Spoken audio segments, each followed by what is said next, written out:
No one spoke Japanese, and the mafia boss was losing it until the quiet waitress responded perfectly. Before we get started, I just want to say that your being here really means a lot. Say hello in the comments and let us know where you're watching from, if you feel like it.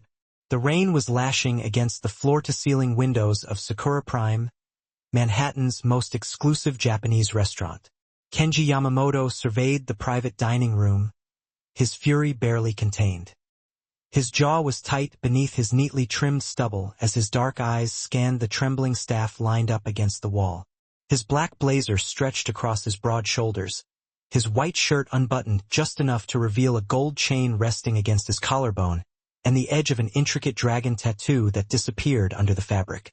Does anyone here speak Japanese?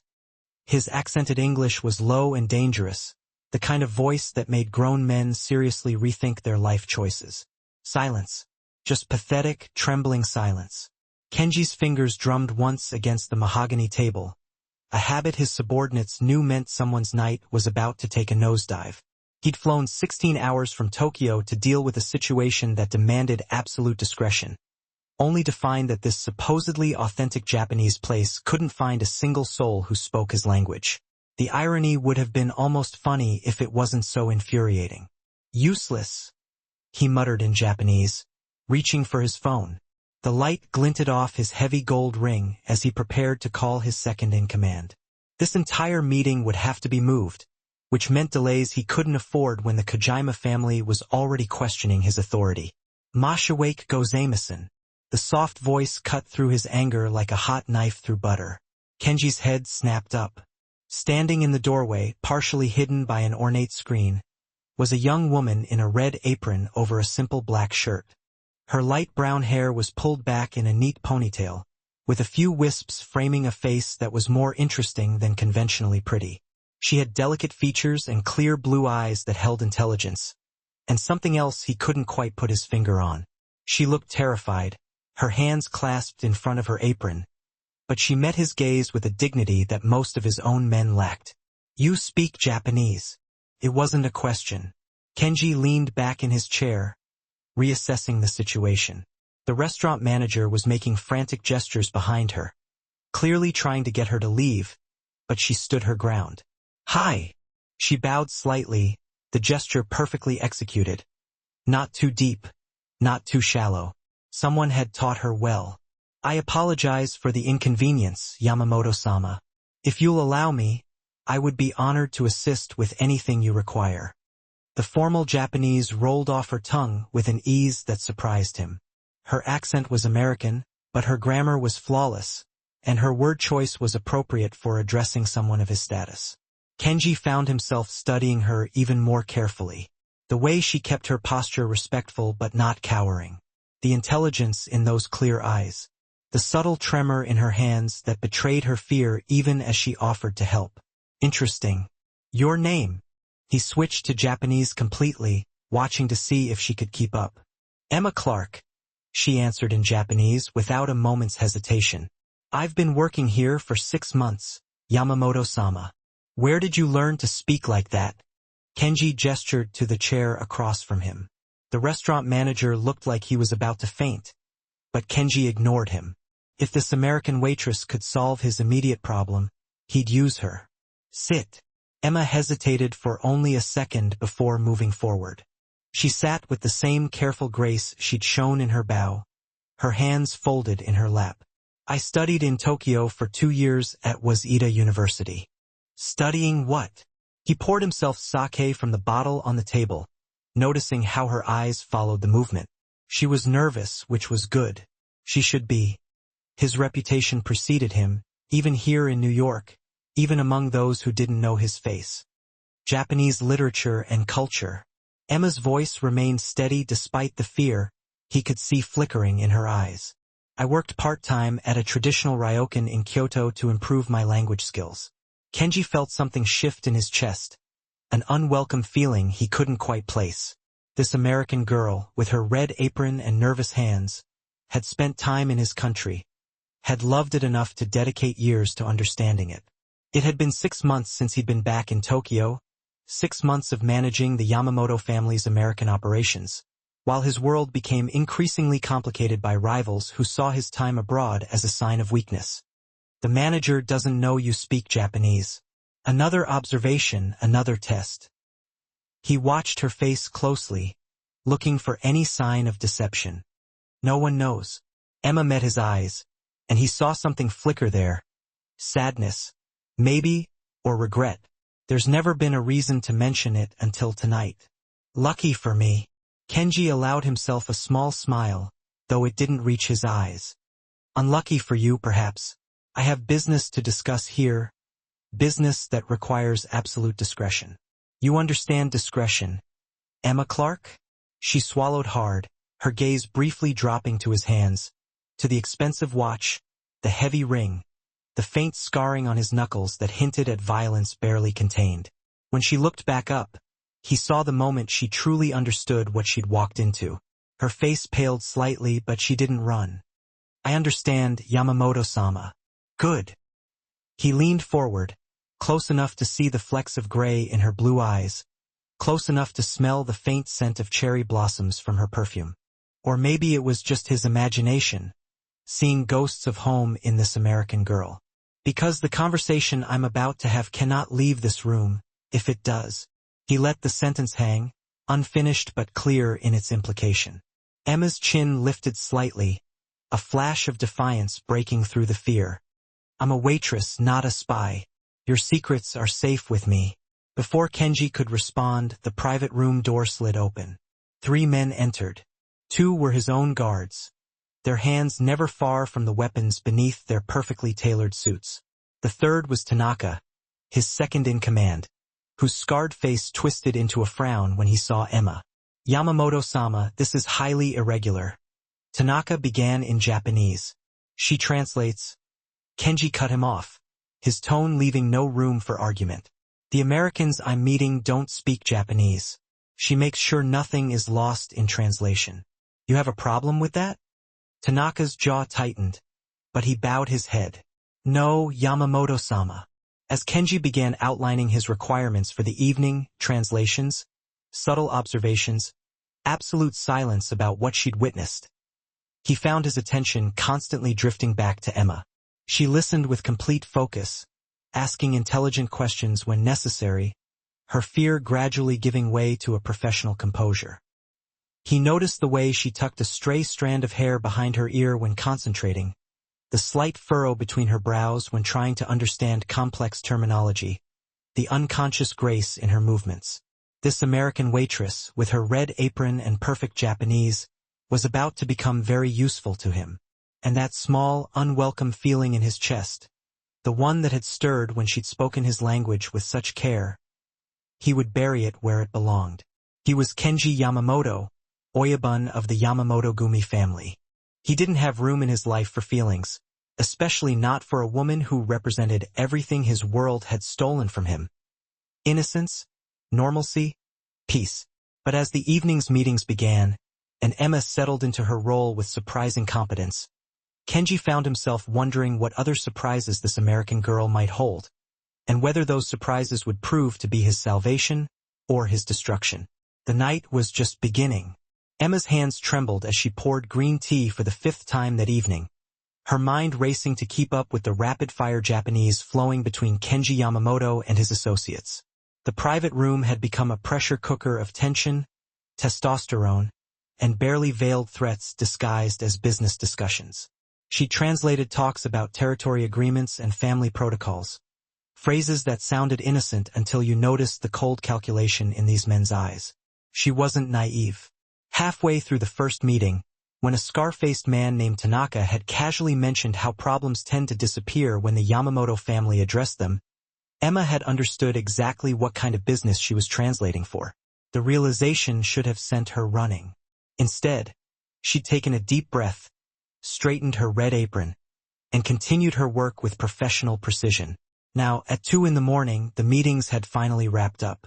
The other men had filtered out, leaving only Kenji at the table, nursing a glass of whiskey and studying her with those dark, unreadable eyes. Emma stood by the wall, exhausted but maintaining her composure, unsure if she was dismissed or expected to stay. Sit. Kenji gestured to the chair across from him, the same command he'd given hours ago. But now his voice had less ice, more curiosity. Emma sat, acutely aware of how the restaurant had gone silent around them. The staff had left an hour ago, likely encouraged by Kenji's guards. They were alone, or as alone as one could be with two armed men stationed outside the door. "Thank you, Yamamoto-sama." She kept her response formal, safe. "Drop the sama." He switched to English, his accent more noticeable when he was tired. "We're alone, just Kenji." The informality felt dangerous, somehow like he was removing a barrier she desperately needed. Emma's fingers twisted in her lap. "I'm not sure that's appropriate given that you now know I run a criminal organization." Kenji's smile was sharp, humorless. "Say it, Emma. You've been dancing around it all night." She forced herself to meet his eyes. "I know what you are. And yet you stayed." He leaned forward, and she caught the scent of expensive cologne mixed with whiskey. "Why? I gave you my word I would help." The truth, simple and complete. Emma had been raised by a grandmother who'd taught her that honor mattered, even when it was inconvenient. Something flickered in Kenji's expression. Surprise, perhaps, or respect. Honor from a waitress. How refreshing. He poured whiskey into a second glass, sliding it across to her. "Tell me about Tokyo. The real Tokyo, not the tourist version." Emma stared at the glass, then at him. This was surreal. Sharing drinks with a crime lord in an empty restaurant at 2 in the morning, discussing a city she'd loved and lost. "Why do you care?" "Because I haven't been home in 6 months?" Kenji's voice dropped, revealing a rawness she hadn't expected. "Because you're the first person I've met in this city who understands what I left behind." "Humor me." Against her better judgment, Emma took a small sip of whiskey. The burn gave her courage. "I miss the way the rain sounds on temple roofs in Kyoto, the smell of yakitori stands in Shibuya at midnight, the quiet pride of the old woman who taught me tea ceremony, even though I was just a clumsy American girl trying to understand something sacred." Kenji's expression softened, almost imperceptibly. "You worked at a ryokan in Kyoto." "Which one?" "Yoshimura, near Kayamizadera Temple." Emma felt the familiar ache of longing. "I was terrible at first. Couldn't fold the futons right, kept mixing up the meal courses. But Yoshimura-san was patient. She said I had the spirit of someone who'd lived in Japan before." "Why did you come back to America?" Kenji asked, and Emma realized he'd shifted closer without her noticing. The intensity in his gaze made her feel exposed, seen in a way that was both frightening and intoxicating. Emma's fingers tightened around the glass. "My grandmother got sick. She raised me after my parents died. I couldn't leave her alone." She'd never said it aloud before, how returning to New York had felt like exile, how she'd traded her dreams for duty and had no regrets because that's what love required. "So, you understand sacrifice." Kenji's voice was soft, almost gentle. "Giving up what you want for family." "Yes." Emma looked up, surprised by the vulnerability in his words. "Is that why you're here in New York instead of Tokyo?" His jaw tightened. "My father built the Yamamoto family into something powerful. When he died 2 years ago, the organization was fractured. Some believed I was too young, too Americanized to lead. I had to prove them wrong." He drained his whiskey. "So, I handle our international operations, prove my value, earn respect. But respect in my world comes at a price." "What price?" Emma whispered. Kenji's hand moved across the table, his fingers stopping just short of touching hers. "Everything normal, everything soft, everything you represent. Standing there in your red apron, speaking my language like a gift I don't deserve." The words hung between them, charged with a meaning Emma didn't dare analyze. Her heart hammered against her ribs as Kenji's dark eyes held hers. Searching for something? Absolution, perhaps, or permission to be human for just a moment. "You should be afraid of me," he said quietly. "Everyone else is." "I am afraid," Emma admitted. "But not of you, of this, whatever this is." "Smart girl." Kenji's hand finally bridged the distance, his fingers brushing against hers with devastating gentleness. The touch sent electricity through her entire body. You should leave now. Walk away. Forget tonight happened. Emma knew he was right. Every rational cell in her brain screamed for her to stand up, thank him politely, and disappear from his life forever. But something in his eyes, a desperate loneliness she recognized because she carried the same weight, kept her frozen in place. I can't. The confession escaped before she could stop it. Kenji's fingers closed around hers, his grip firm but careful, like he was afraid she might shatter. I destroy everything I touch, Emma. My world is darkness and violence and deals made in blood. You deserve sunlight and safety and a normal life with a normal man. Maybe I don't want normal. Emma's voice shook with the truth of it.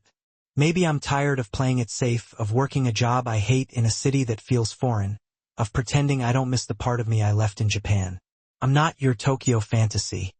Kenji's thumb traced circles on her palm, the gesture intimate and addictive. I'm real, and I'm dangerous. I know.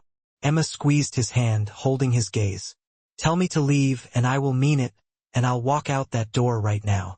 The silence stretched between them, heavy with possibility and peril. Kenji's expression warred with itself, desire fighting duty, want battling wisdom. When he spoke, his voice was rough with emotion barely controlled. I can't. God help us both, I can't. The confession shattered something between them. Kenji stood, pulling Emma to her feet with a gentleness that contradicted the intensity in his eyes. They stood inches apart, his free hand rising to cup her face with devastating tenderness. This is a mistake, he whispered in Japanese. Probably, Emma agreed, her pulse racing. You'll get hurt. I know. I have enemies who would use you against me. I understand. Then you're either very brave or very foolish. Kenji's thumb traced her cheekbone, his eyes mapping every feature of her face like he was memorizing her. I suspect both. What are you going to do about it? Emma's question came out breathless, challenging. Kenji's smile was slow, dangerous, and devastatingly attractive. Something I'll probably regret. He pulled her closer until their bodies nearly touched, until she could feel the heat radiating from him, until the world narrowed to just this moment, this man, this choice. Tell me you want this. Say it in Japanese. Anata gie hashiai. I want you. Emma's voice was steady despite her racing heart, the words feeling more true than anything she'd ever spoken. Kenji's control snapped. He kissed her with a hunger that stole her breath, his hands tangling in her hair, pulling her against him with a desperation that matched her own. Emma melted into him, her fingers clutching his blazer. Everything she'd been suppressing for months, the loneliness, the longing, the need to feel alive, pouring into that kiss. When they finally broke apart, both breathing hard, Kenji rested his forehead against hers. This changes everything. I know, Emma whispered. My world will come for you now. Just by knowing me, you're in danger. I know, she repeated, and she did. But standing in the circle of his arms, feeling truly seen for the first time since returning to America, Emma couldn't bring herself to care about the consequences. Kenji pulled back slightly, his expression torn between desire and responsibility. I should protect you by staying away, but you won't. Emma saw the truth in his eyes before he spoke it. No. His smile was equal parts rueful and possessive. I'm too selfish for that, but I'll protect you any other way I can. My men will watch over you. You'll be safe. I don't need. This isn't negotiable. Kenji's voice took on the commanding tone she'd heard him use with his subordinates. If you're going to be in my life, even peripherally, you follow my rules regarding safety. Understood? Emma bristled at the order, but saw the genuine concern beneath it. Fine, but I have conditions, too. His eyebrow rose. You're making demands of a Yakuza boss. I'm making agreements with a man I'm choosing to trust. Emma straightened her shoulders. I won't be kept in the dark about dangers I'm facing. I won't be treated like property, and you'll respect that I have a life and responsibilities outside of whatever this is between us. Kenji studied her for a long moment, then laughed, a genuine sound of surprised delight. "You're either going to save me or destroy me, Emma Clark." "Maybe both," she said softly. He kissed her again, slower this time, savoring rather than consuming. When he finally released her, his expression was serious. "My driver will take you home tomorrow. I'll have someone contact you about additional security measures." "Kenji, please." The word rare from him, she suspected, stopped her protest. "Let me do this. I've put you at risk just by wanting you. Let me try to mitigate the damage." Emma nodded, understanding that this was how he showed care. Through protection, through control, through ensuring those he valued remained safe from his dangerous world. It should have bothered her more than it did. As Kenji's driver pulled up outside, Emma turned back to find him watching from the doorway, his expression unreadable in the shadows. "Kenji, what happens now?" His smile was small, almost sad. "Now, you discover whether the man is worth the danger, and I discover whether I'm capable of being the man you deserve." Emma left without another word, her lips still burning from his kiss, her heart racing with equal parts fear and exhilaration. She'd stepped across a line tonight, into a world of shadows and secrets, and a man whose darkness called to something in her soul she hadn't known existed. Behind her, Kenji Yamamoto watched her disappear into the night, already knowing that letting her leave was both the kindest and the cruelest thing he could do, because she would come back. He could see it in the way she'd looked at him, the way she'd kissed him back with a hunger that matched his own. And when she did, there would be no turning back for either of them. 3 days passed before Emma saw Kenji again. 3 days during which she discovered that protection from a Yakuza boss came with certain uncomfortable realities. The black SUV that appeared outside her apartment every morning, the man in a suit who sat 3 tables away during her shifts at Sakura Prime, his eyes constantly scanning for threats, the phone call from her landlord explaining that her rent had been mysteriously paid for the next 6 months. Emma should have been angry. She tried to be angry, but mostly she felt confused by how safety could feel so much like captivity and how captivity could feel so much like being cared for in a way she'd never experienced before. On the 4th day, Kenji appeared at the restaurant during her afternoon shift, settling into the same private room where everything had changed. He was dressed immaculately, black blazer, white shirt, that gold chain just visible at his throat. But she could see the tension in his shoulders, the shadows under his eyes that spoke of sleepless nights and weighty decisions. "Emma." His voice was formal, careful. "Could you bring tea, please?" She prepared the tea with shaking hands, hyper-aware of the curious stares from her coworkers.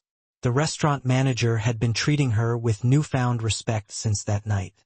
Apparently, anyone who could work with Yamamoto-sama was someone to be cautious around. Emma wasn't sure if that was better or worse than being invisible. When she entered the private room, Kenji was alone. No guards, no associates, just him, looking at her with an intensity that made her knees weak. "Close the door," he said in Japanese. "Please." Emma did, setting the tea tray down with careful precision. "You've been having me followed, protected." Kenji poured the tea himself, a gesture of equality, she noticed. "There's a difference." "Is there?" Emma sat without being asked, a small rebellion, because it felt like she couldn't make a move without one of his men reporting back to him. "Good." Kenji's eyes met hers, unapologetic. "That means they're doing their job." "I'm not a job, Kenji. I'm a person with a life that existed before you walked into it. A life that's now at risk because I was selfish enough to kiss you." His voice was sharp with self-recrimination. "Do you know what happened yesterday? The Kojima family sent scouts to Manhattan. They're looking for weaknesses, for leverage.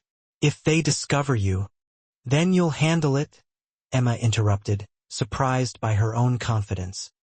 "Isn't that what powerful men like you do?" Kenji's jaw tightened.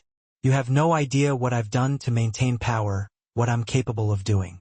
"Then tell me." Emma leaned forward, refusing to let him use his reputation as a shield. "Stop hiding behind vague threats and actually talk to me. If I'm going to be in danger because of you, I deserve to know who you really are." The silence stretched between them, heavy with challenge. Finally, Kenji set down his teacup with deliberate care. I was 19 when I killed my first man. His voice was flat, emotionless. He was a rival family member who'd murdered one of ours. My father brought me to the warehouse where they'd captured him, handed me a gun, told me it was time to prove I was worthy of the Yamamoto name. Kenji's eyes grew distant, seeing something Emma couldn't. I was so scared I almost vomited. But I pulled the trigger because that's what sons do in my world. They become what their fathers need them to be. Emma's hands clenched in her lap, processing this confession. How many others? Does it matter? Kenji's smile was bitter. 3, 17, 32. At some point you stop counting. You stop feeling. You become the reputation because it's easier than remaining human. I don't believe that. Emma's voice was quiet but firm. If you truly stopped feeling, you wouldn't have kissed me. You wouldn't have gone to such lengths to keep me safe. You wouldn't look at me like... She stopped, afraid to finish the thought. Like what? Kenji demanded, suddenly standing and moving around the table until he was directly in front of her. Like you're the only real thing in my plastic world. Like you're a dream I'm terrified to wake from. Like wanting you is the first selfish thing I've done for myself in years, and I'm drowning in guilt because I know I'll only drag you down with me. Emma stood too, closing the distance until they were inches apart. Yes, exactly like that. Kenji's hand rose to cup her face, his touch achingly gentle despite the violence he'd confessed to. You should run, Emma, as far and fast as you can. Why? She challenged, her heart racing. Because you're dangerous, because loving you would be stupid. I already know that. Tell me something I don't know. I can't promise you a normal life. Kenji's thumb traced her lower lip, his eyes tracking the movement with hunger barely contained. I can't promise you safety or peace or anything remotely resembling the future you deserve. All I can promise is that while you're mine, I'll burn the world down to keep you protected. And when you inevitably realize the cost of being with me is too high, I'll let you go even if it kills me. What if I don't want to go? Emma whispered. What if I'm tired of playing it safe? What if I want to feel alive even if it's dangerous? Then you're crazy. But Kenji was smiling. Really smiling. And Emma saw past the crime lord to the man underneath. Lonely, burdened, desperately wanting something pure in his dark world. Maybe. Emma's hands slid up his chest, feeling his heartbeat racing beneath her palms. Or maybe I finally found something worth being crazy for. Kenji kissed her with devastating thoroughness, his hands tangling in her hair, pulling her against him like she was oxygen and he was drowning. Emma surrendered to it, to him, to this impossible thing between them that felt both like salvation and damnation. When they finally broke apart, Kenji rested his forehead against hers, breathing hard. I want you, Emma.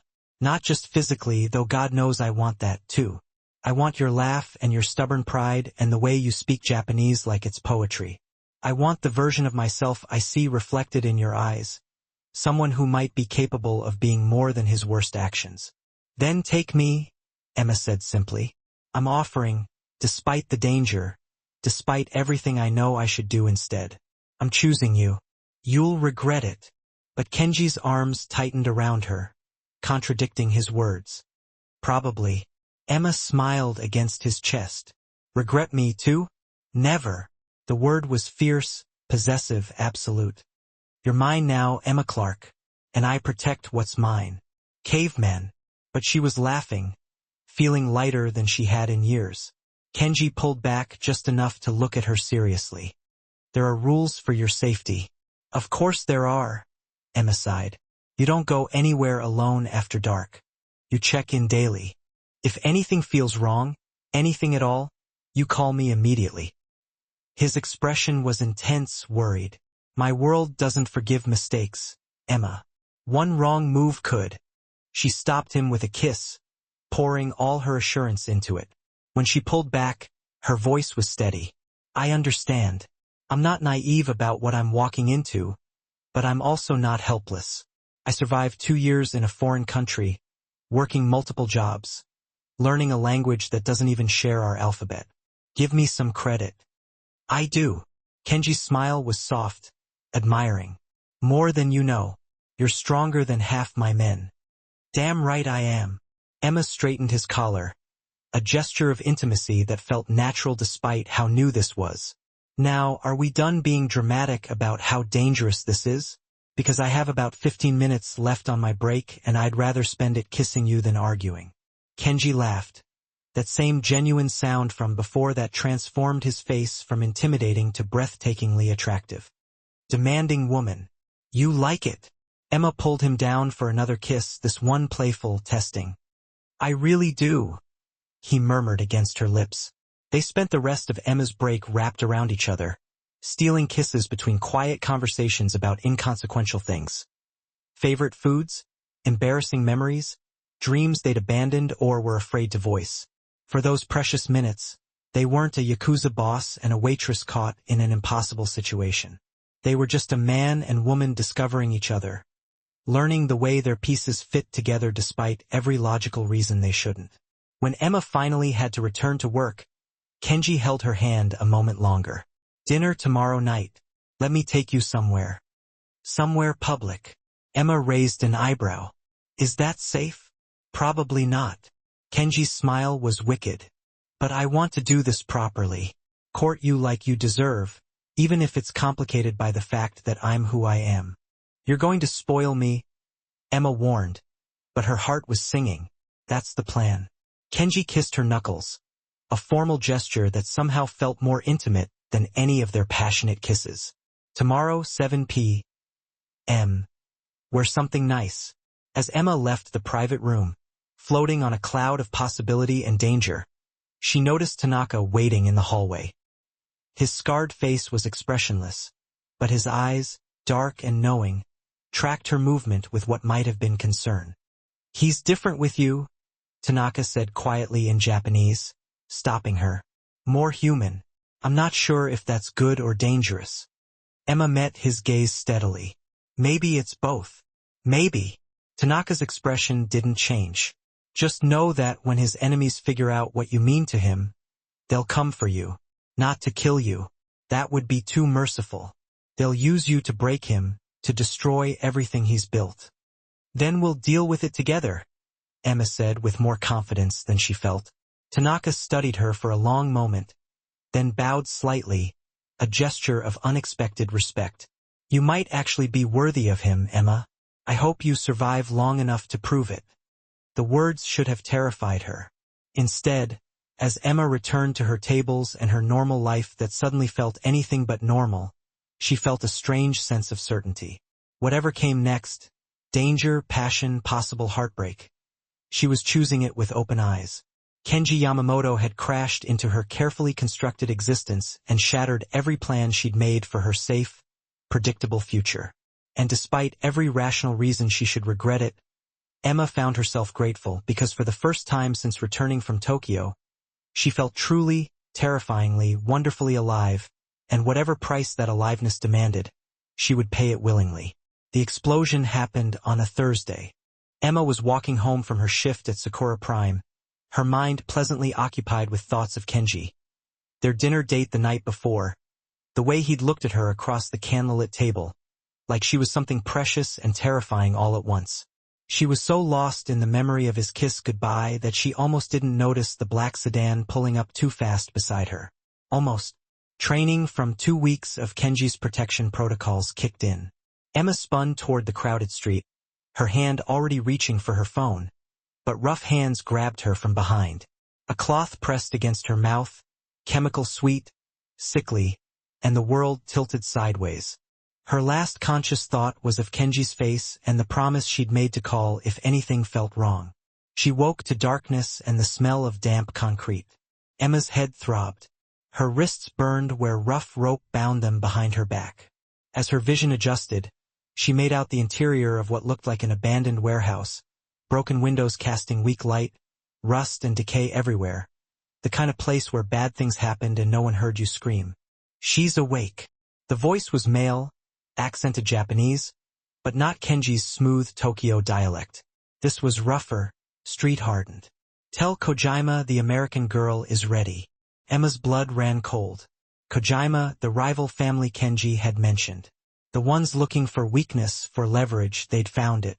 A man stepped into her line of sight, middle-aged, a scar running down his left cheek, an expensive suit that couldn't hide the violence in his eyes.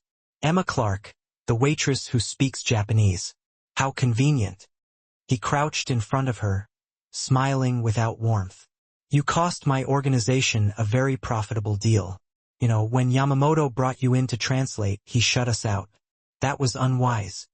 Kenji doesn't know I'm here, Emma said, fighting to keep her voice steady. I'm nobody to him, just a translator he hired. Please.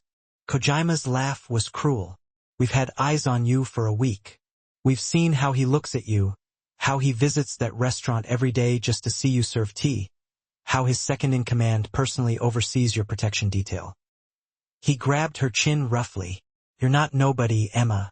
You're his first mistake in years. Emma jerked away from his touch, her mind racing.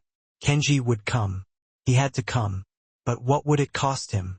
How many of his men would get hurt trying to save her? What position would this put him in with his own organization? He won't negotiate with you, Emma said, more confident than she felt. Kenji doesn't show weakness. Oh, I'm counting on that. Kojima stood, pulling out his phone. I'm not asking for negotiation. I'm declaring war. And you, my dear, are the first casualty. The next hour was the longest of Emma's life. She sat in that cold warehouse, listening to Kojima make calls, arranging meetings, positioning his people, preparing for confrontation. She caught fragments in Japanese about territory, about respect, about how the Yamamoto family's time in New York was ending. And then, like a storm breaking, everything changed. It started with the sound of vehicles, multiple engines, the screech of tires, then voices shouting in Japanese. The warehouse lights suddenly blazed to life, and Emma saw at least a dozen of Kojima's men scrambling to defensive positions. Yamamoto's here. Someone yelled. He brought his entire family. Kojima's expression twisted with satisfaction. Good. Let him watch. But before he could move toward Emma, Tanaka's voice cut through the chaos. Kojima, you want war? Face Yamamoto-san like a man, not hiding behind a woman. The next few minutes blurred together. Emma heard shouting, confrontation, felt the building tension of men on the edge of violence, but no gunfire, no screams, just the sound of negotiation conducted with barely contained fury, threats delivered in cold Japanese that promised consequences without specifying methods. And then Kenji was there. He appeared in her line of sight like an avenging angel, his face a mask of controlled rage that terrified her even though she knew it wasn't directed at her. His blazer was gone. His white shirt rolled up to his forearms, revealing more of the intricate tattoos that marked his body. He looked dangerous, powerful, every inch the Yakuza boss his reputation claimed. But when his eyes found hers, something cracked in that controlled exterior. Emma. Her name was a prayer and a curse. Kenji was beside her in 3 strides, his hands working at her bonds with shaking fingers. Are you hurt? Did they? I'm okay, Emma whispered, though she was trembling. Kenji, I'm sorry. I should have been more careful. Don't. He pulled her into his arms the moment her hands were free, holding her with desperate intensity. This is my fault. All of it. I should have kept you away from me. The situation is resolved, Yamamoto-san. Tanaka appeared at his shoulder, his expression grim. Kojima has agreed to withdraw his people. The terms you proposed were acceptable to all parties. Kenji's arms tightened around Emma. Good. Get her out of here now, Kenji. Emma started to protest, but he pulled back, his hands framing her face. Please, Emma, let Tanaka take you somewhere safe.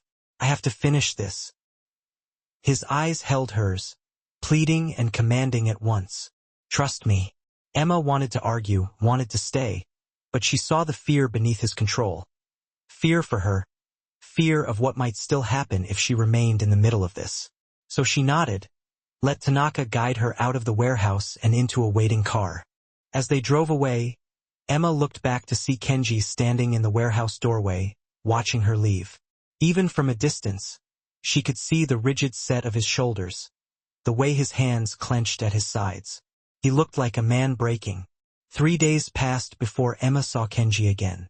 3 days of being sequestered in a luxury apartment she'd never seen before, with round-the-clock guards and no explanation beyond Tanaka's cryptic, "Yamamoto-san is handling family business."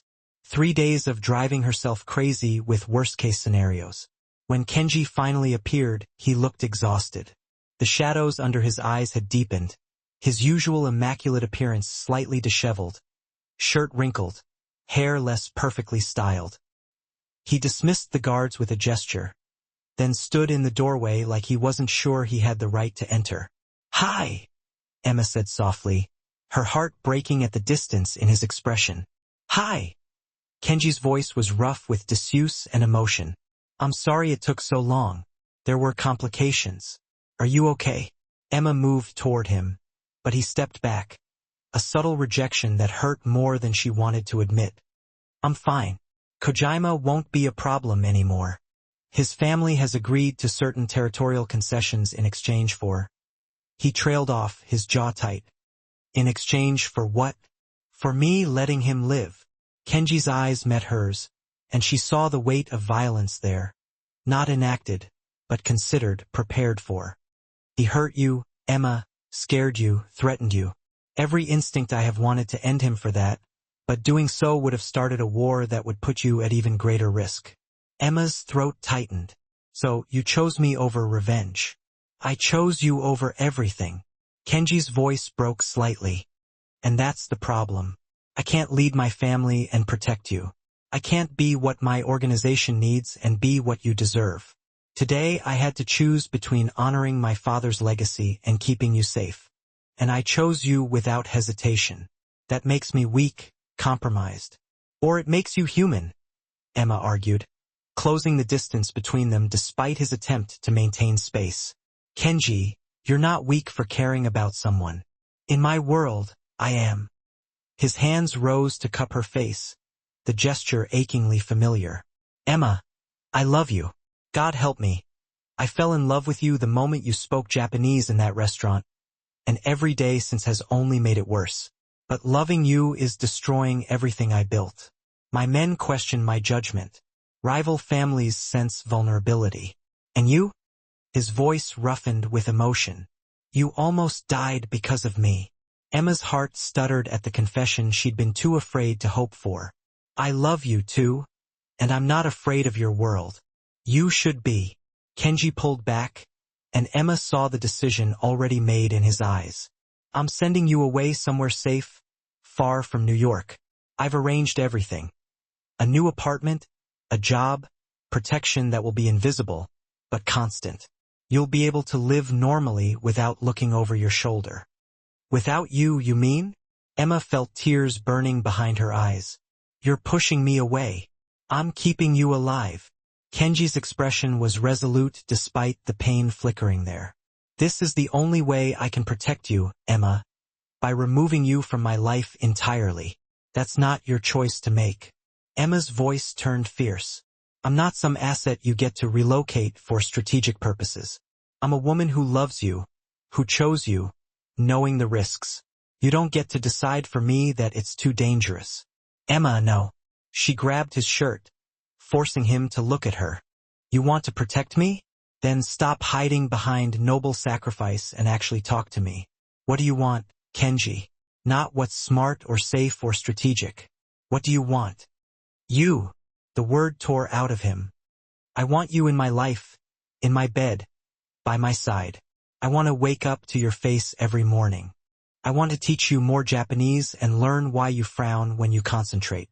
I want everything normal people get to have, and I know I can't, but God, Emma, I want it anyway." "Then take it." Emma pulled him down until their foreheads touched. "Take me. I'm here. I'm staying. And if your world has a problem with that, then maybe it's time your world changed." Kenji's control finally shattered. He kissed her with desperate hunger, his hands tangling in her hair, pulling her against him like he could merge them into one person who would never have to face these impossible choices. Emma kissed him back with everything she had, all her fear, all her love, all her stubborn refusal to let him push her away for her own good. When they finally broke apart, both breathing hard, Kenji rested his forehead against hers. You're going to get us both killed. You know that? Maybe. Emma smiled through her tears. Or maybe we'll figure out how to live instead, together. Isn't that worth fighting for? You're worth fighting the entire world for, Kenji said fiercely. But Emma, if I keep you, I can't promise you safety. I can't promise you normal. All I can promise is that I'll love you with everything I am, and I'll destroy anyone who tries to hurt you. That's enough, Emma whispered. That's everything. Kenji pulled her close again, and they stood there in that borrowed apartment, holding each other like lifelines. Outside, the city continued its rhythm, unaware that in this moment, a Yakuza boss was choosing love over power, and a waitress was choosing danger over safety. And somehow, impossibly, it felt like exactly the right choice for both of them.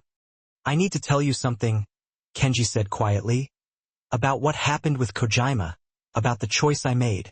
Emma pulled back to look at him. Okay.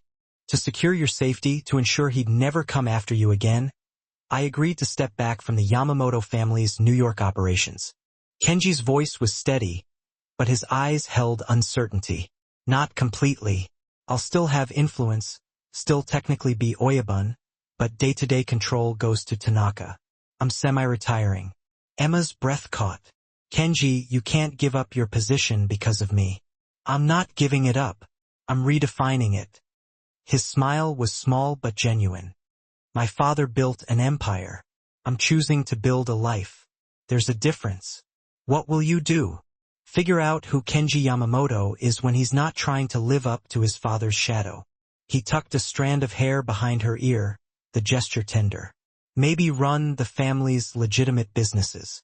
Maybe take that American girl I love to Tokyo so she can show me her favorite temple. Maybe just exist for a while without constantly looking over my shoulder. You'd really do that? Emma's voice was hushed with wonder. Give up power for a chance at normal? Emma, I've had power. It's cold and lonely, and it costs everything worth having. But you? Kenji's thumb traced her cheekbone. You make me feel human again. That's worth more than any empire. Emma kissed him softly, reverently, trying to pour all her gratitude and love into that single gesture. When she pulled back, her eyes were bright with tears. I love you.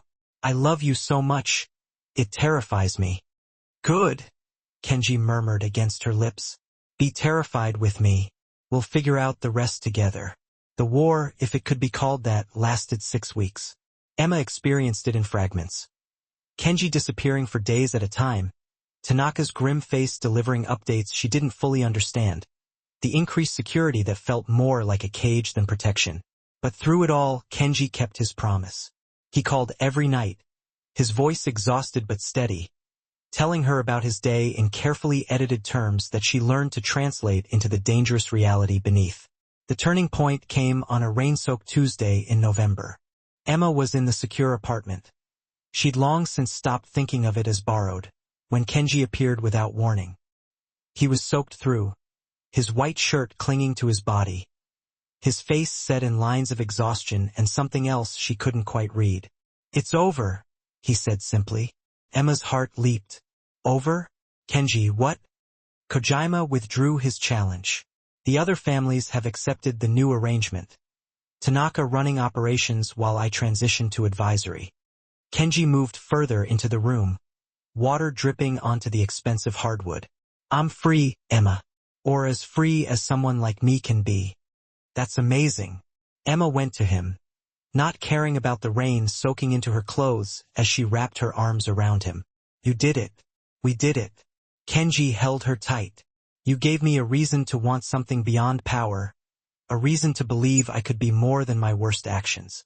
They stood there for a long moment, just holding each other, feeling the weight of the past weeks finally lifting. Then Kenji pulled back slightly, his expression turning serious. I need to know something, Emma. After everything you've seen, everything you've been through because of me, do you still want this? Want me? Are you kidding? Emma laughed, the sound slightly hysterical with relief.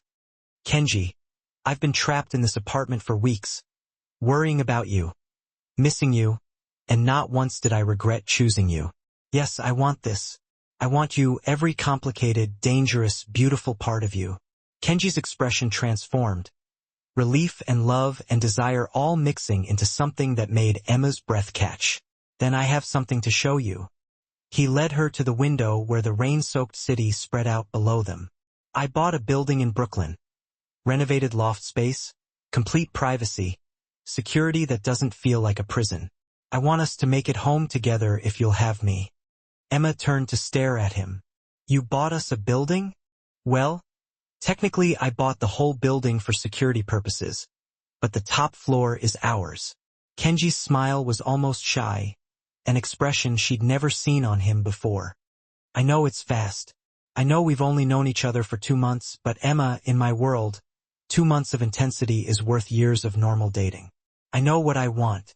I want you permanently if you'll take a chance on this life with me.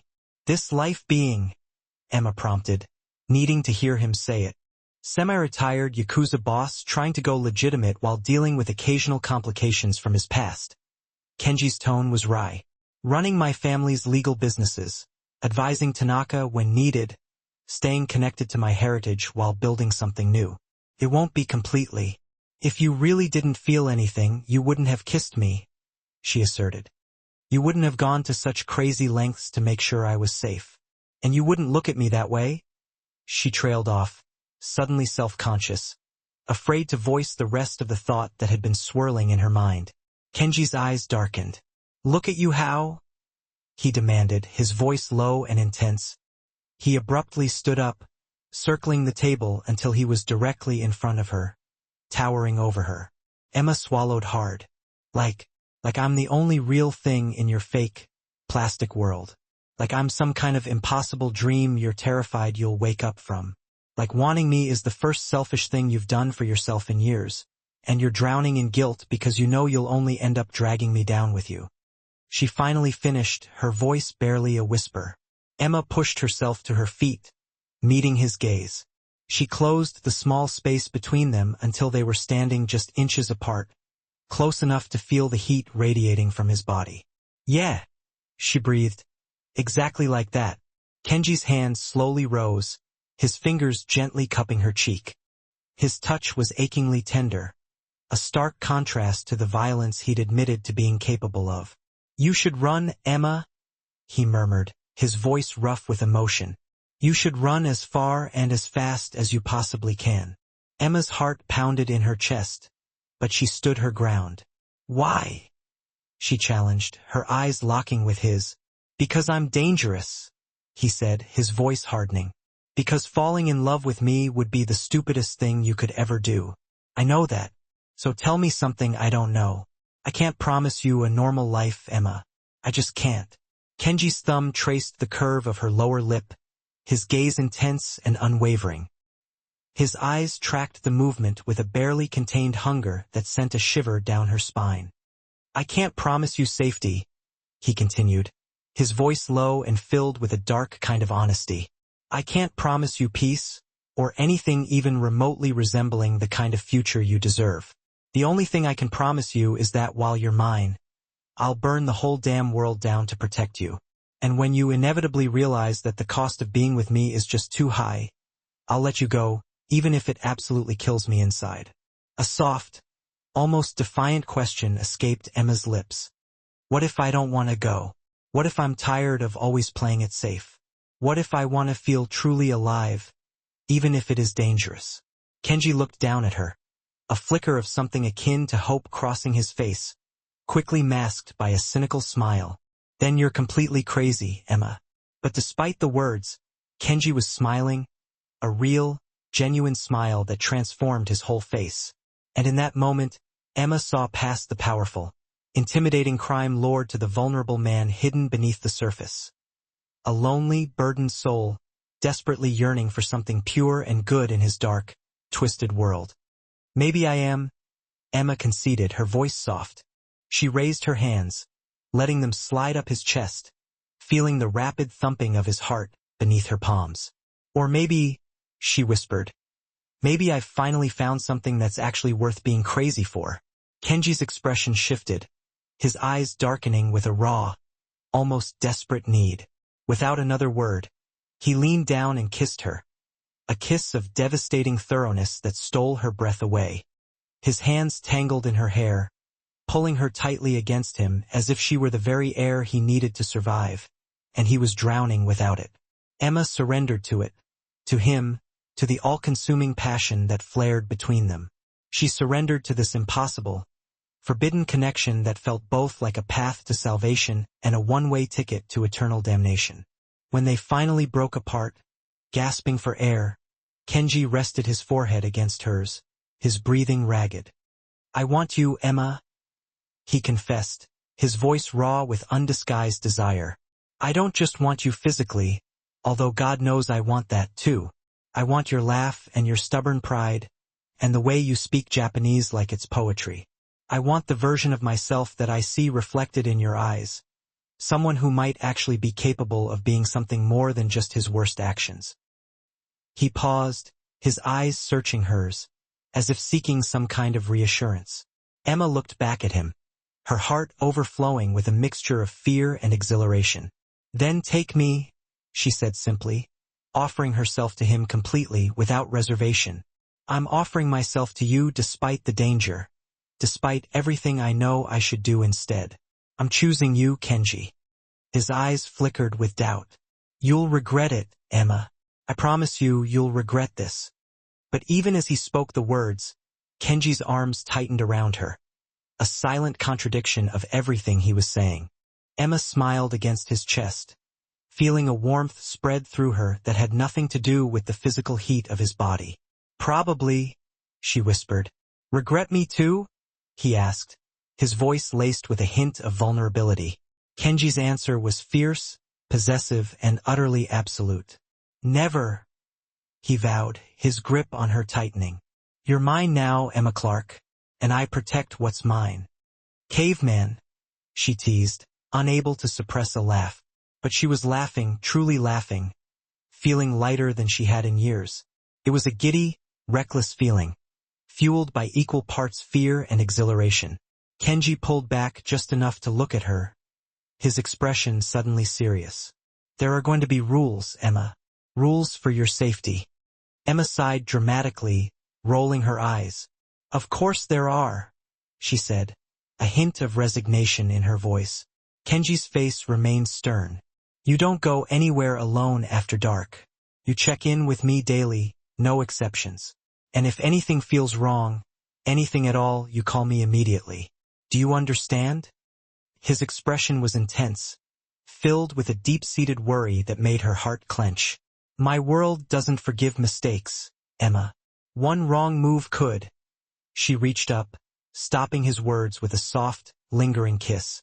She poured all of her reassurance and determination into that single touch, letting him know, without words, that she understood the gravity of the situation, but that she was also willing to face it head-on. When she finally pulled back, her voice was steady and resolute. "I understand, Kenji. I'm not naive about what I'm walking into, but I'm also not helpless. I survived 2 years in a foreign country, working multiple jobs and teaching myself a language that doesn't even share our alphabet. Give me some credit here." Kenji's expression softened, his lips curving into a small, admiring smile. "I do," he said, his voice laced with warmth. "More than you know. You're stronger than half my men, Emma." "Damn right I am," she retorted, a playful glint in her eyes. Emma reached out, straightening his collar, a small gesture of intimacy that felt surprisingly natural, despite how new all of this was. "Now," she said, tilting her head and looking up at him with mock exasperation. "Are we done being all dramatic about how dangerous this is? Because I think I have maybe 15 minutes left on my break, and I'd really rather spend it kissing you than arguing." Kenji threw his head back and laughed, a deep, resonant sound that filled the room. It was the same genuine, unguarded sound he'd made earlier, the one that transformed his face from intimidating to breathtakingly attractive. He looked down at her, his eyes sparkling with amusement. "Demanding woman," he murmured, shaking his head. Emma reached up, pulling him down for another kiss. This one playful and teasing, a light, butterfly touch against his lips. You like it? She whispered, her breath warm against his skin. Kenji's arms tightened around her, pulling her close. I really do, he murmured against her lips, his voice thick with desire. They spent the remainder of Emma's break wrapped in each other's arms, stealing kisses between quiet conversations about inconsequential things. Their favorite foods, embarrassing childhood memories, dreams they'd abandoned or were too afraid to voice. For those precious, fleeting minutes, they weren't a powerful Yakuza boss and a struggling waitress caught in an impossible, dangerous situation. They were just a man and a woman, discovering each other, tentatively exploring the way their mismatched pieces seemed to fit together, defying every single logical reason they shouldn't. When Emma finally had to return to work, Kenji held onto her hand for a long moment, reluctant to let her go. Dinner tomorrow night, he said, his voice low. Let me take you somewhere. Emma raised a skeptical eyebrow. Somewhere public, I presume? Somewhere public, Kenji confirmed. Is that actually safe? She asked, her tone laced with a hint of irony. Kenji's lips curved into a slow, wicked smile. Probably not, he admitted. But I want to do this properly, Emma. I want to court you like you deserve to be courted, even if that's incredibly complicated by the fact that I am who I am. You're going to spoil me, Kenji? Emma warned, but her heart was singing with joy. She couldn't remember the last time she'd felt this happy, this hopeful, this alive. That's the plan, he said, his eyes sparkling with mischief. He raised her hand to his lips, pressing a gentle kiss against her knuckles, a formal, almost old-fashioned gesture that somehow felt more intimate and meaningful than any of their passionate kisses had. Tomorrow, 7 p.m., he murmured, his voice warm against her skin. Wear something nice. As Emma left the private room, floating on a cloud of possibility and danger, she noticed Tanaka waiting in the hallway. His scarred face was as expressionless as ever, but his dark, knowing eyes tracked her movements with something that might have been concern. He waited until she was close, then stopped her with a quiet word. He's different with you? Tanaka said in Japanese, his voice low and serious, more human. I'm not sure if that's a good thing, or an incredibly dangerous one. Emma met his steady gaze, unflinching. Maybe it's both, she said, her voice barely above a whisper. Tanaka's expression didn't change, remaining impassive. Just know that when his enemies figure out what you mean to him, they'll come for you, Emma. But not to kill you. That would be far too merciful. No, they'll use you to break him, to destroy everything he's built. Emma took a deep breath, trying to project an air of confidence she didn't entirely feel. Then we'll deal with it together, Tanaka. Tanaka studied her for a long moment, his gaze assessing and unreadable. Then, to her surprise, he inclined his head slightly, bowing in a gesture of unexpected respect. You might actually be worthy of him, Emma, he conceded, his voice devoid of emotion. I hope you survive long enough to prove it. The words should have terrified her, should have sent her running in the opposite direction. Instead, as Emma returned to her tables, forcing herself to focus on her customers and the mundane tasks of her job, her normal life suddenly felt anything but normal. And as she navigated the familiar space, a strange sense of certainty began to bloom within her. Whatever came next, whether it was danger, passion, unimaginable joy, or heartbreaking sorrow, she was choosing it, consciously and deliberately, with normal Emma. There will still be guards, still be politics, still be moments when my past comes calling. But I swear to you, I'll spend every day trying to be worthy of your faith in me. Emma's eyes welled up with tears. You're already worthy, she choked out, her voice thick with emotion. You always have been. You just couldn't see it beneath the armor you built. I see it now. Kenji gently cupped her face, his touch filled with infinite tenderness. You showed me. They kissed in front of that rain-streaked window, the city lights blurring and shimmering through the water droplets. Everything felt simultaneously brand new and utterly inevitable, as if it had been destined from the start. When they finally broke apart, Emma was beaming. Show me our home, she said, her voice laced with anticipation. Take me to Brooklyn. The loft was everything Kenji had promised and more. Spacious and light-filled, even with the gloomy rain outside. Gleaming hardwood floors and exposed brick walls stretched all the way up to the soaring ceiling, with enormous windows overlooking the iconic bridge. But what truly stole Emma's breath away were the small, thoughtful details scattered throughout the space. The bookshelf, already overflowing with Japanese literature, beckoned with untold stories. The corner of the room, meticulously set up like a traditional tea room, whispered of quiet contemplation and cherished rituals. And the photograph on the mantel, a faded image of a young Kenji standing beside an older man who must have been his father, spoke volumes about the past he carried within him. You kept this? Emma asked softly, her fingers tracing the outline of the frame with reverence. He wasn't a good man by most standards, Kenji said quietly, his voice tinged with a hint of sadness as he came to stand beside her. But he loved me in the only way he knew how, and I hope he'd understand why I'm choosing differently than he did, why I'm choosing love over legacy. He'd be proud of you, Emma said with unwavering certainty, her eyes locking with his. You're strong enough to change, to grow. That takes more courage than just blindly following the path laid out for you.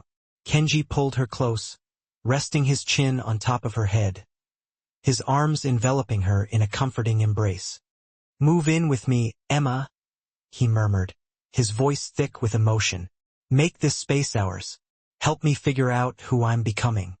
Yes, she breathed, the answer simple, immediate, and absolute. Yes to all of it. Over the next few weeks, Emma began to truly understand what life with Kenji Yamamoto actually looked like.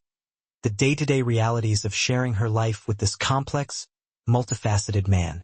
She discovered that he was surprisingly domestic, finding an unexpected comfort and joy in the rituals of home. He could cook traditional Japanese dishes that stirred a deep sense of nostalgia within her, each bite a reminder of a culture both familiar and foreign.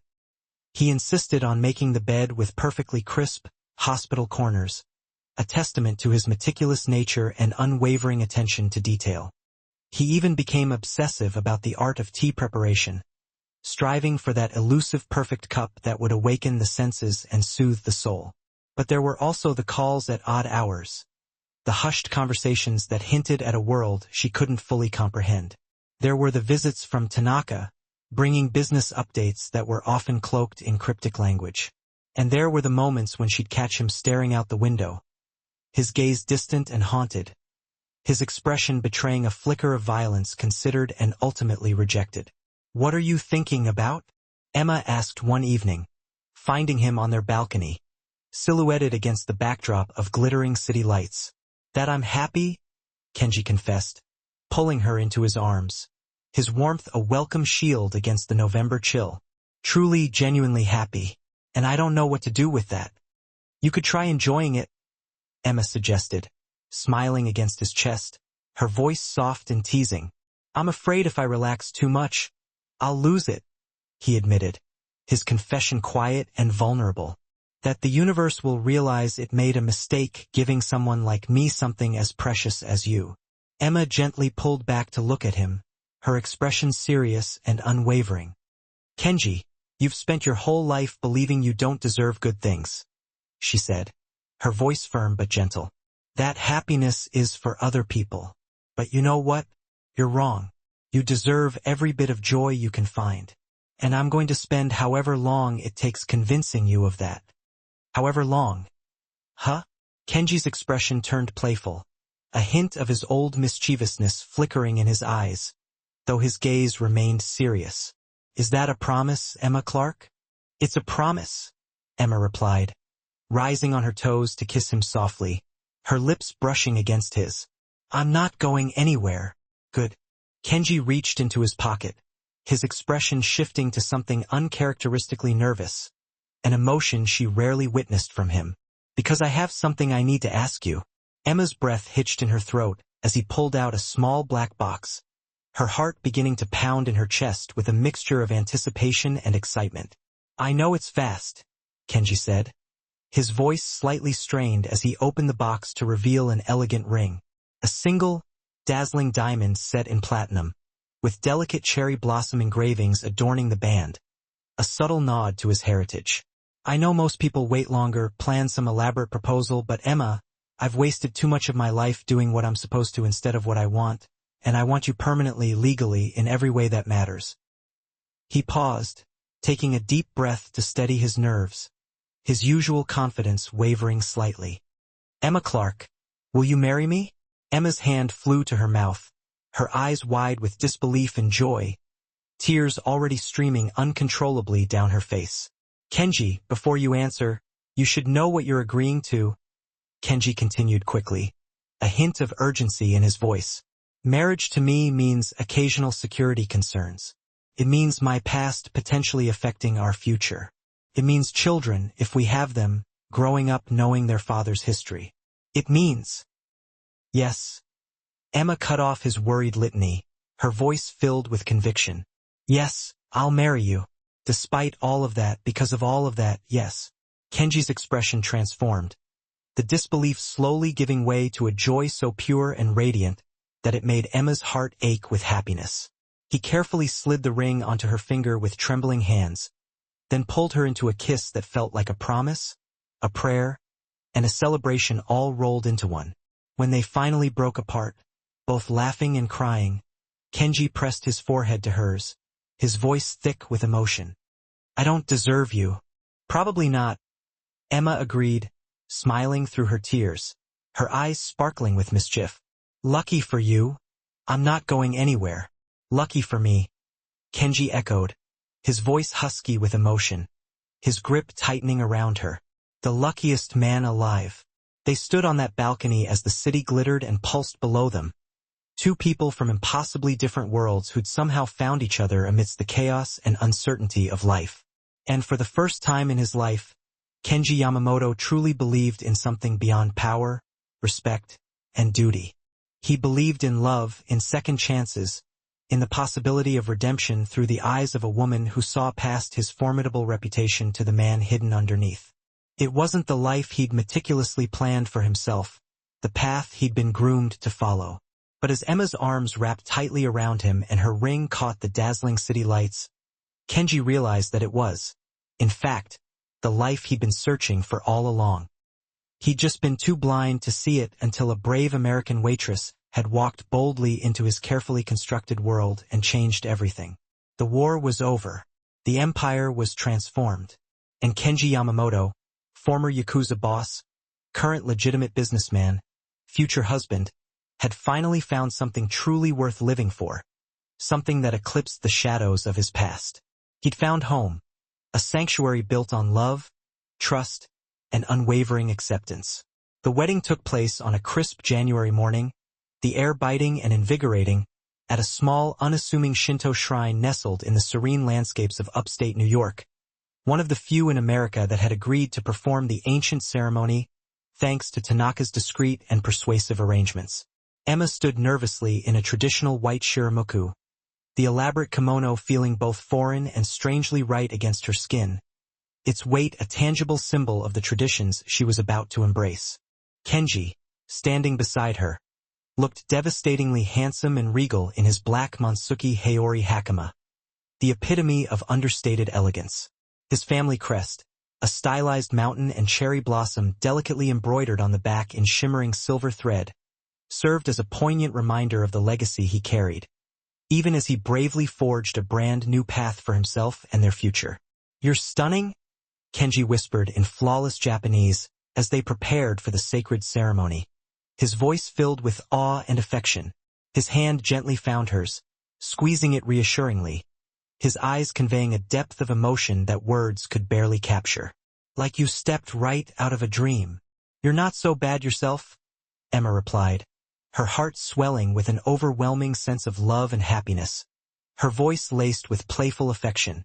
Very handsome Yakuza turned legitimate businessman. Former Yakuza, Kenji corrected with a wry smile, emphasizing the crucial distinction. Emphasis on former. The ceremony was small and intimate, attended only by Tanaka and a select few of Kenji's most trusted men, those who had stood by him through thick and thin, plus Emma's cousin Sarah, who had flown in all the way from sunny California to witness this momentous occasion. There was no elaborate reception, no hundreds of unfamiliar guests, just the sacred simplicity of two souls committing their lives to one another beneath the watchful gaze of ancient spirits and time-honored traditions. As they exchanged sake cups in the Sansankudo ritual, a solemn exchange symbolizing the cementing of their bond, Emma felt the profound weight of tradition wrapping around them, connecting them not only to each other but also to centuries of ancestors who had made the same unwavering promises, taken the same sacred vows. When Kenji's lips gently touched the rim of the cup she had just sipped from, his eyes locked with hers, his gaze intense and unwavering, conveying a silent message that made her breath catch in her throat. "Mine," he mouthed silently, the word a possessive and loving claim. "Yours," she mouthed back, her heart overflowing with love and devotion. The reception, such as it was, took place back at their Brooklyn loft, the familiar space transformed into a cozy and inviting celebration of their union. Tanaka had thoughtfully arranged for catering normal Emma. There will still be guards, still be politics, still be moments when my past comes calling. Kenji paused, his gaze locking with hers. But I swear to you, I'll spend every single day trying to be worthy of your faith in me. Emma's eyes welled up, tears threatening to spill over. You're already worthy, Kenji. You always have been. You just couldn't see it, not beneath all that armor you built up around yourself. Her voice was thick with emotion. But I see it now. Kenji, his expression softening, gently framed her face with his hands. You showed me, Emma. You showed me what I was capable of. They kissed then, a tender, lingering kiss against the rain-streaked window, the city lights outside blurring into an impressionistic swirl of color. The moment felt both completely new and utterly inevitable, as if it had been written in the stars. When they finally broke apart, Emma was beaming, a wide, genuine smile lighting up her face. "Show me our home," she urged, her voice laced with anticipation. "Take me to Brooklyn." The loft was everything Kenji had described and more. Spacious and filled with light, even on a rainy day like this. Gleaming hardwood floors, exposed brick walls stretching all the way up to the high ceilings, and floor-to-ceiling windows offering a breathtaking view of the Brooklyn Bridge. But it wasn't just the grand scale of the place that took Emma's breath away. It was the small, personal details.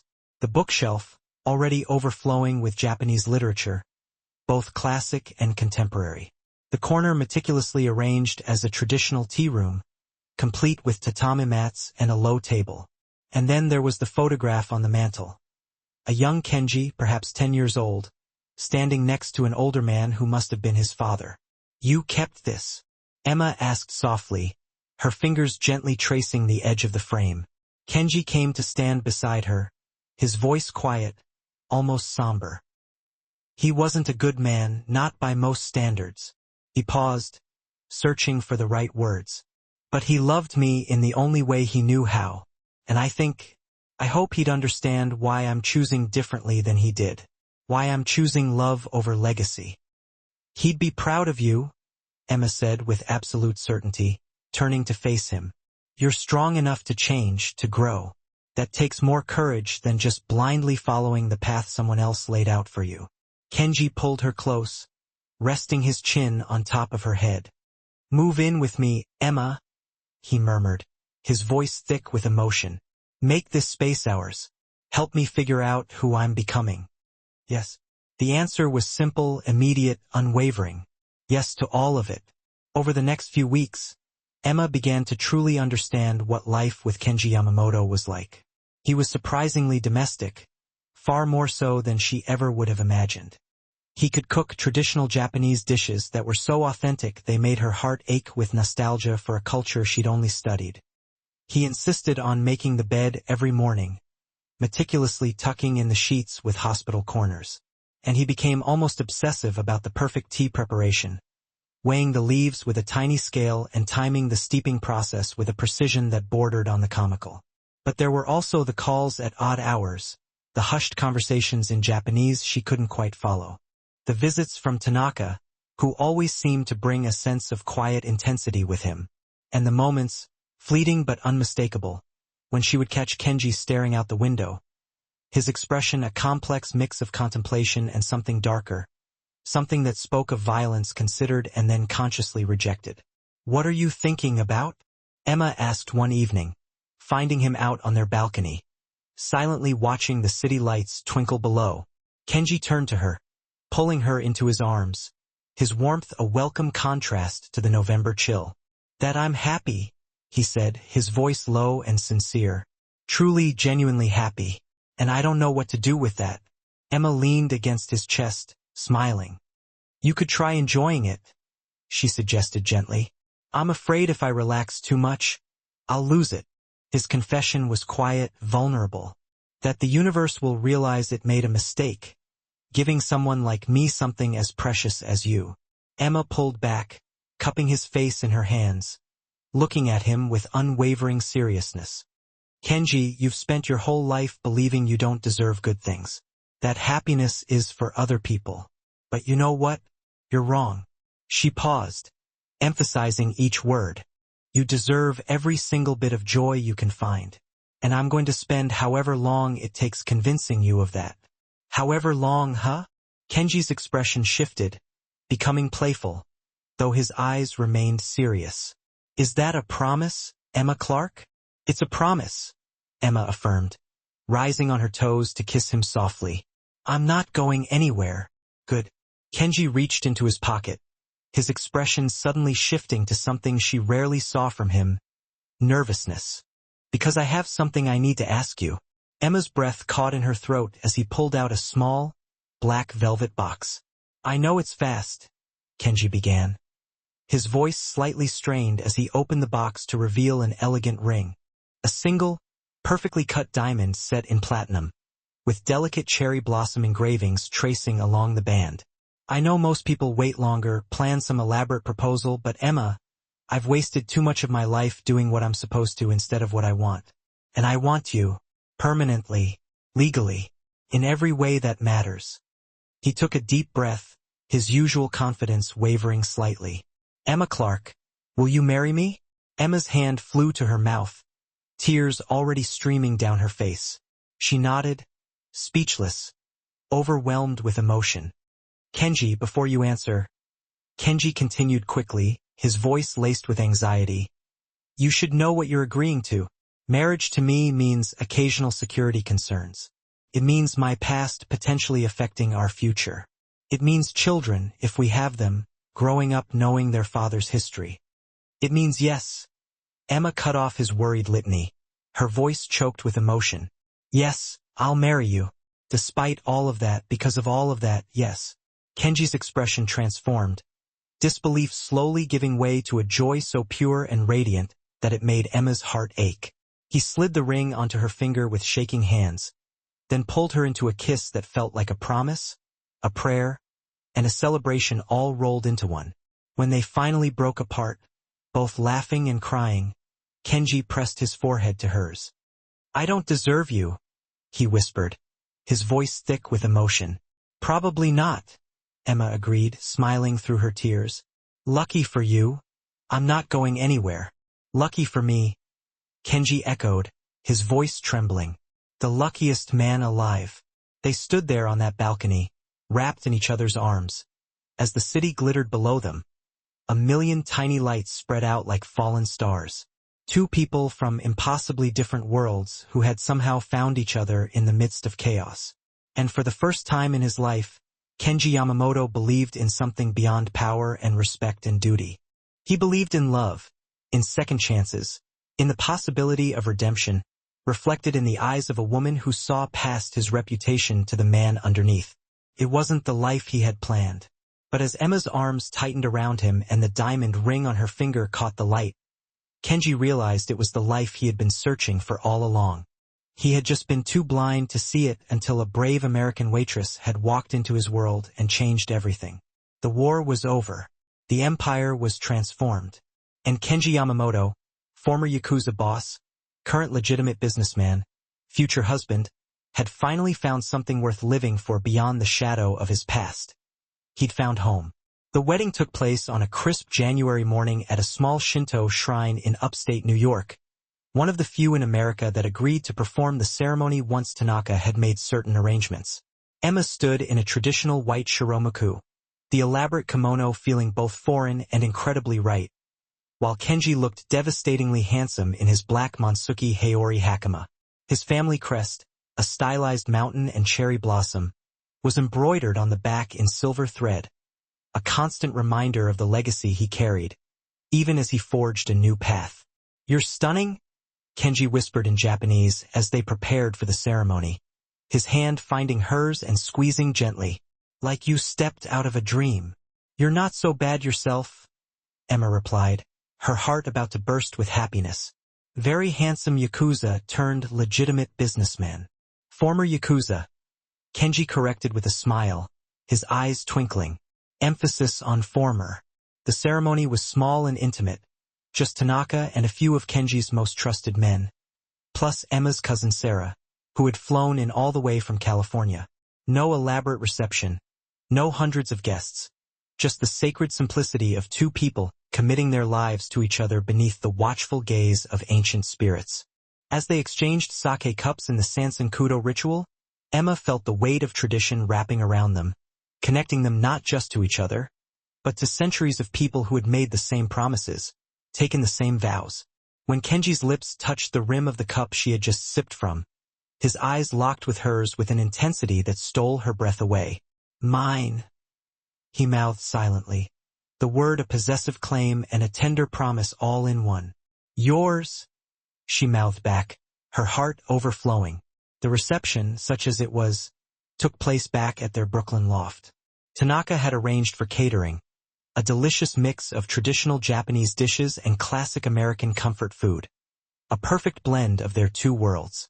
As the small group celebrated, Emma found herself watching Kenji interact with his men, seeing how they had adapted to his new role. There was still respect, still loyalty, but something had shifted. They no longer looked at him as a weapon to be wielded, but as a leader who had chosen a different kind of strength.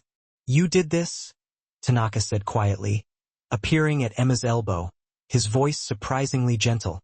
"Changed him for the better." Emma turned to face the scarred man who had once warned her about the dangers of loving Kenji. "We changed each other," she corrected softly. "That's how it works when it's real." Tanaka's expression softened slightly, a hint of something almost like affection in his eyes. "He's happy. I've known Yamamoto-san since he was 19 years old, and I've never seen him truly happy until you." He paused, considering his words. "That's worth more than any territory or respect he gave up."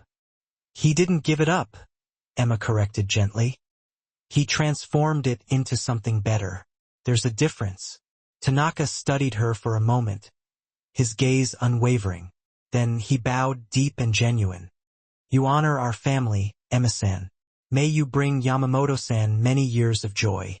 As the evening wound down and the guests began to leave, Emma found Kenji out on the balcony where he had proposed months earlier.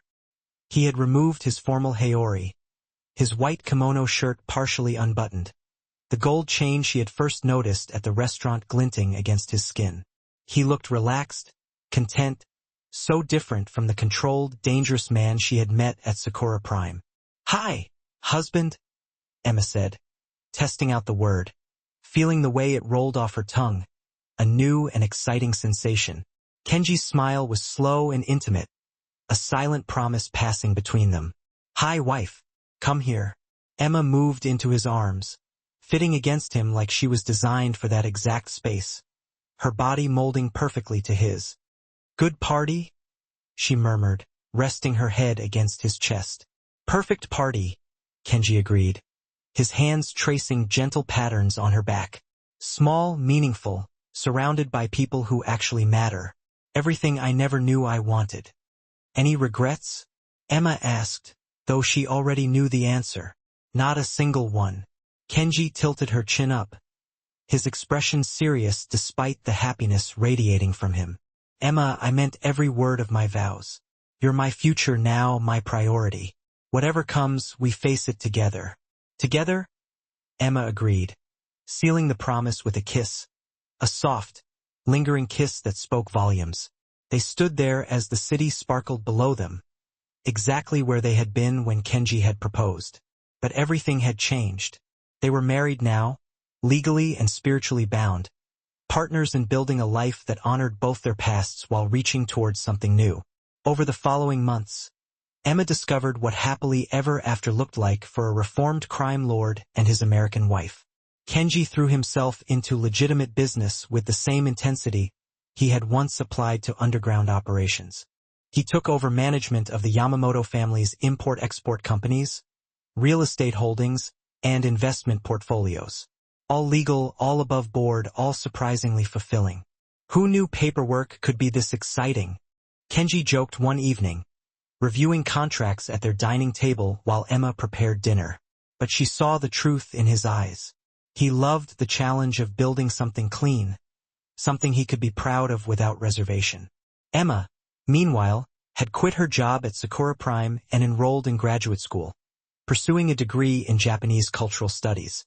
Her dream of working in translation and cultural exchange, the one she had abandoned when she returned home to care for her grandmother, had been reignited by Kenji's unwavering encouragement and financial support. "You gave up your dreams once for family," he had said when presenting her with the acceptance letter he had helped her prepare. "I won't let you give them up again. Chase them, Emma. I'll be right here, supporting you every step of the way." They settled into a comfortable rhythm, domestic and peaceful, with just enough edge to keep things interesting.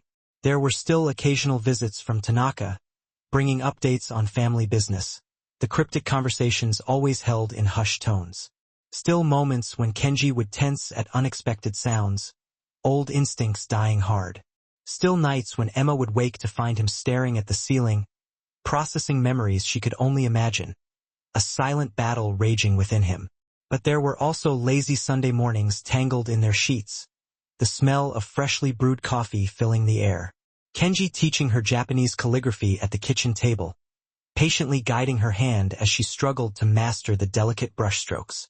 Trips back to Japan, where Emma showed him her favorite hidden spots in Kyoto and he introduced her to his extended family, the stoic older relatives slowly warming to the American woman who had captured his heart. There were dinner parties with their strange mix of friends. Bright-eyed grad students, reformed Yakuza, her quirky cousin, and his former associates. Everyone blending together in ways that shouldn't have worked, but somehow did.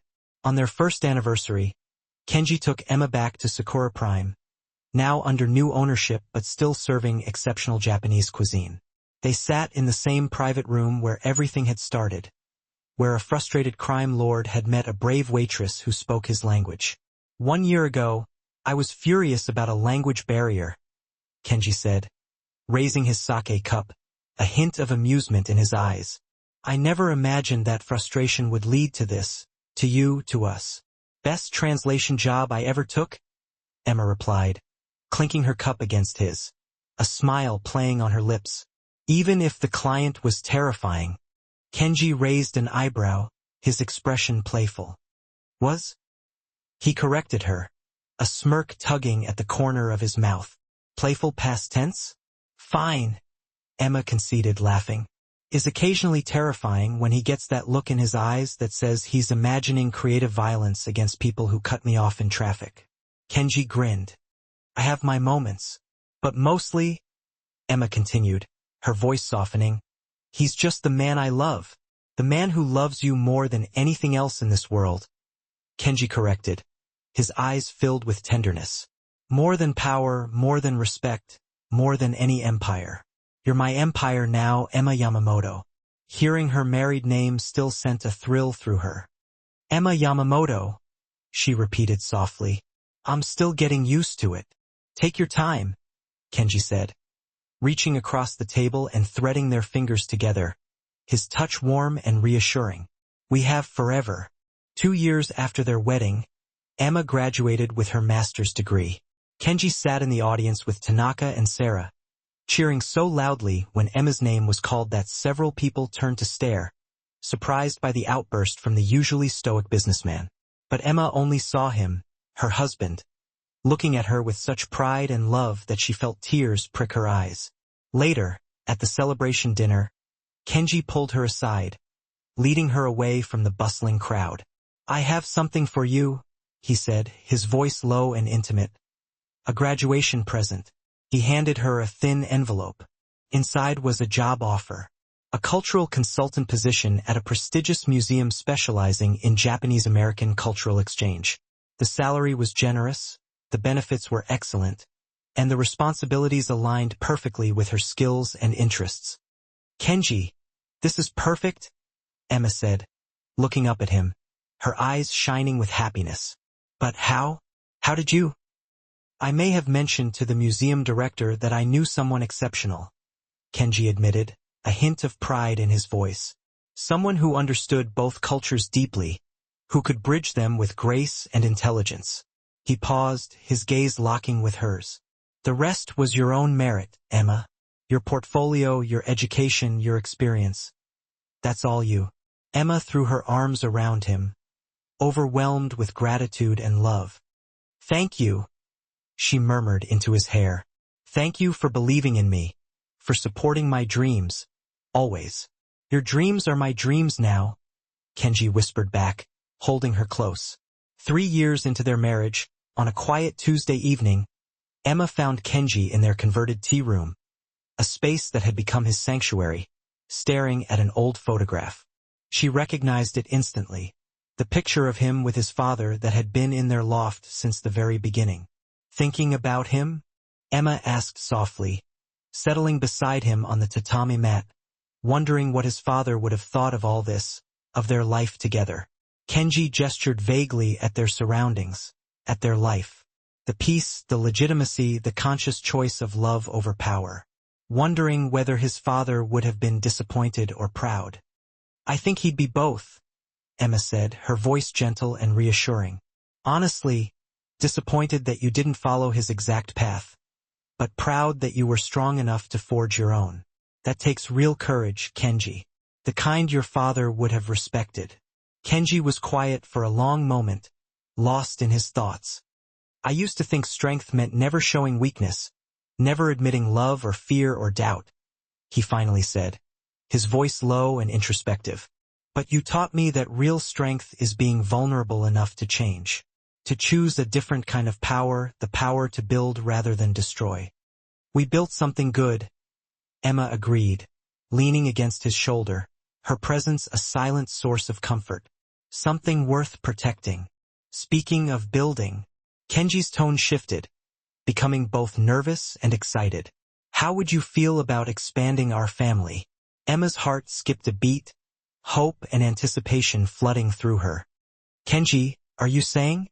"I'm saying I want children with you," he said, turning to face her fully, his expression open and hopeful in a way that still surprised her sometimes. "If you want them, too." He paused, his gaze searching hers. "I want to be the father mine never was. To raise kids who know they're loved unconditionally, who understand that strength comes in many forms, who grow up seeing their mother achieve her dreams and their father support her every step of the way." "Yes," Emma said, her answer immediate and certain, without a moment's hesitation. "Yes to all of it. Let's build that future together." Kenji pulled her close, holding her tight. They sat there in the fading light, two people who had found each other against impossible odds and built a life that honored both their pasts while reaching towards something better. The Yakuza boss who had chosen love over empire and the waitress who had seen past his reputation to the man underneath. They had proven that transformation was possible, that love could bridge any divide, that sometimes the bravest thing was not holding on to power, but letting it go. 5 years after that first fateful meeting in Sakura Prime, Emma and Kenji stood in their Brooklyn loft, now filled with the joyful chaos of twin toddlers, a boy and a girl with Kenji's dark hair and Emma's bright blue eyes. The children spoke both English and Japanese fluently, their laughter echoing through spaces that had once held only silence and shadow. Kenji had fully transitioned into his new role, no longer the feared Oyabun, but a respected figure in legitimate business circles, occasionally consulted by his family on certain matters, but no longer directly involved in running any operations. He had even published a book about his experiences transitioning from illegal enterprises to legitimate business, carefully edited to protect certain identities, that had become surprisingly popular. a testament to his unique perspective and the compelling story of his transformation. Emma had been promoted to head of her museum department, her expertise sought after by institutions worldwide. She was a respected voice in the field of cultural exchange, her work helping to bridge the gap between Japan and America. They had built something impossible, a normal life, a happy family, a future unmarred by the violence and darkness of Kenji's past. There were still bodyguards, still precautions, still moments when his history surfaced, casting a fleeting shadow over their present. But they faced it together, partners in every sense, their love a constant source of strength and resilience. "Remember when you told me I'd regret choosing you?" Emma asked one evening, watching Kenji play with their children on the floor. His face lit up with joy. Kenji looked up, his expression soft with contentment. "I do," he said, a hint of sheepishness in his voice. "I was wrong, spectacularly wrong." Emma agreed, laughing, the sound light and carefree. "This is the best decision I ever made." "Second best," Kenji corrected, standing and pulling her close, his arms wrapping around her protectively. "The first was speaking Japanese to a furious Yakuza boss and not running away when you realized what he was." "True," Emma conceded, kissing him softly. "Though in fairness, you were very attractive when you were intimidating." Kenji's eyes sparked with playful challenge. "Past tense again?" "Still are," Emma amended, smiling. "But now you're also an amazing father, a successful businessman, and the man who makes me coffee every morning exactly how I like it." "I contain multitudes," Kenji quoted, grinning. They stood there in their home, surrounded by the life they had built from such impossible beginnings. Proof that people could change, that love could conquer even the darkest pasts, that choosing vulnerability over armor was the bravest act of all. Kenji Yamamoto had been many things in his life. Yakuza boss, crime lord, feared Oyabun. But the title he wore with the most pride, the one that resonated most deeply within him, was the simplest. Husband, father, a man who had found redemption in the eyes of a brave woman who had offered him something more precious than any empire, a chance to be human. And Emma Yamamoto, the waitress who had spoken Japanese to a dangerous man and seen past his reputation to his heart, had gained something equally precious. A love that had transformed them both, a partnership that proved strength came in many forms, and a family that honored both their cultures while creating something entirely new. Their story wasn't typical. Their journey was far from ordinary, but then again, neither were they. And that was perfectly, wonderfully, exactly right.